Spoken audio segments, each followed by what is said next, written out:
Ausa police स्टेशनच्या हद्दीमध्ये शनिवारी रात्री उशिरा 12:30ला 112 ला आपल्याला एक कॉल आला होता. वानवडा टी पॉइंट पासून ते वानवडा जाणाऱ्या रस्त्यावर एक वाहन जळत आहे अशी माहिती आपल्याला मिळाल्यानंतर आपल्या नाईट राऊंडचे अधिकारी तात्काळ त्या ठिकाणी पोहोचले. त्या ठिकाणी पोहोचल्यानंतर अग्निशामक दलाच्या मदतीने त्या ठिकाणी ती गाडी विझवण्यात आली. गाडी विझवण्यात आल्यानंतर गाडीची बारकाईने तपासणी केली असता त्या गाडीमध्ये एक मृतदेह जळालेल्या अवस्थेत स्केलेटन केवळ सांगाडा स्वरूपात त्या ठिकाणी आढळून आल्यानंतर तात्काळ घटनेचं गांभीर्य ओळखून वरिष्ठ सर्व अधिकारी जे आहेत, नाईट राऊंडचे अधिकारी, एसडीपीओ, पीएलसीबी त्यांचे सगळे पथक त्या ठिकाणी दाखल झाले आणि घटनेचं गांभीर्य लक्षात घेता एफएसएलची टीम, फिंगरप्रिंटची टीम व फोटोग्राफर्स हे आपण त्या ठिकाणी आल्यानंतर त्या सगळ्या परिस्थितीचा तपास सुरू करण्यात आला.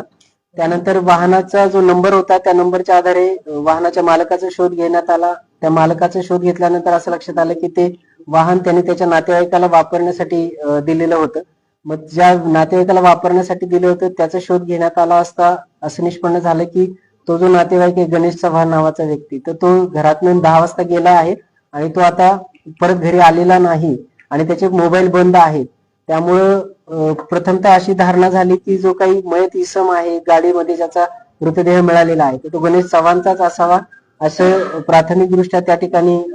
वाटत होतं. त्याच्या आधारावर तात्काळ औसा पोलीस स्टेशन या ठिकाणी अकस्मात मृत्यू दाखल करून त्याचा तपास सुरू करण्यात आला. परंतु दिसत्या परिस्थितीवरनं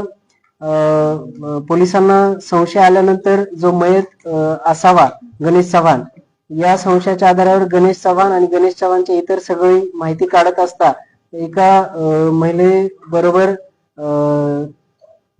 त्याचे जे काही मैत्री होती तर त्या मैत्रीच्या आधारावर त्या महिलेकडे आपण ज्यावेळेस चौकशी केली तर त्यावेळेस आपल्याला असं निष्पन्न झालं की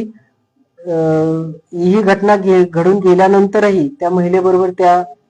गणेश चव्हाणच्या जो एक तिसरा नंबर जो तो वापरत होता त्या नंबरवर काही मेसेजेस किंवा चॅट होत आहे आणि त्यामुळे आपला संशय बळावल्यामुळे आपण त्या नंबरचा त्या ठिकाणी पाठलाग चालू केला. पाठलाग करत असताना आपली जी टीम आहे ती कोल्हापूर आणि कोल्हापूरवरनं पुढे सिंधुदुर्ग, विजयदुर्ग पर्यंत गेल्यानंतर उशिरा आपल्याला त्या ठिकाणी गणेश चव्हाण ही व्यक्ती त्या ठिकाणी जिवंत मिळून आली आणि त्यावरून आपली खात्री झाली की जे गाडीमध्ये जो मिळालेला सांगाडा आहे तर तो गणेश चव्हाण याचा नसून इतर कोणाचा तरी आहे. आणि त्यानंतर मग ज्यावेळेस गणेश चव्हाणला आपण चौकशीसाठी ताब्यात घेतल्यानंतर बारकाईनं आणि सखोल चौकशी केल्यानंतर गणेश चव्हाणनी या अनुषंगानं आपल्याकडे जी दिलेली कबुली आहेत त्याच्या आधारावर हे निष्पन्न झालेले आहे की गणेश चव्हाण याला त्याचं फ्लॅटचं कर्ज भागवण्यासाठी किंवा त्याने जो स्वतःचा 1 कोटीचा जो टर्म इन्शुरन्स काढला होता तर त्या टर्म इन्शुरन्सचे पैसे मिळवण्यासाठी त्यांनी त्याला स्वतःला मारलं, स्वतःचा त्याचा मृत्यू झाल्याचा बनाव त्या ठिकाणी करून ते पैसे मिळवण्याचा त्याचा प्रयत्न होता आणि हा बनाव करण्यासाठी त्यांनी त्या ठिकाणी तुळजापूर टी पॉइंट औसा या ठिकाणावरनं एक लिफ्ट त्याला जी या व्यक्तीने लिफ्ट मागितली होती तर त्या गोविंद यादव नावाच्या इसमाला त्या ठिकाणी लिफ्ट देऊन त्याला त्या गाडीमध्ये घेऊन जाऊन त्याला त्या ठिकाणी त्या ड्रायव्हर सीटवर बसवून त्याचा सीट बेल्ट लावून त्या ठिकाणी त्या गाडीला त्या ठिकाणी आग लावून तो त्या ठिकाणी बाहेर पडू शकणार नाही आणि त्याचा त्या ठिकाणी त्यांनी खून केलेला आहे. आणि हा खून केल्यानंतर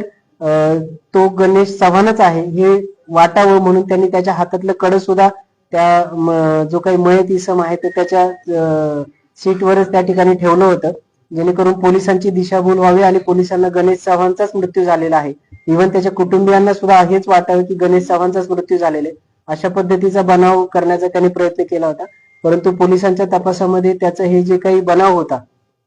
तो बनाव उघडकीस आणण्यामध्ये आणि त्यांनी जो काही केलेला हा गोविंद यादव नामक इसमाचा जो खून केलेला आहे तो खून उघडकीस आणण्यामध्ये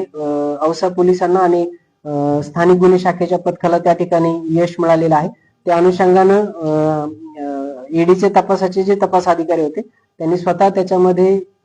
या अनुषंगानं औसा पोलीस स्टेशनला गणेश चव्हाण यांनी गोविंद यादव याचा खून केला आहे याबाबत फिर्याद दाखल केलेली असून याच्यामध्ये तपास सुरू करण्यात आलेला आहे. गणेश चव्हाणला त्या ठिकाणी ताब्यात घेण्यात आलेला आहे. आता या बनाव करण्यामध्ये किंवा हा कट करण्यामध्ये गणेश चव्हाणला इतर काही कोणी साथ दिली आहे का तर या अनुषंगाने तपासामध्ये पुढील ज्या काही सर्व बाबी आहेत त्या निष्पन्न होतील. त्याचबरोबर हा जो मयत इसम आहे हा गोविंद यादवच आहे, या अनुषंगाने सुद्धा जो तपास आहे तो तपास सुद्धा पुढे केला जाईल आणि डीएनए सॅम्पलिंगच्या आधारे सर्व पुरावे त्या ठिकाणी प्राप्त केले जातील. सदरची जी घटना आहे किंवा गणेश चव्हाणने जो केलेला बनाव आहे, तर हा बनाव लातूर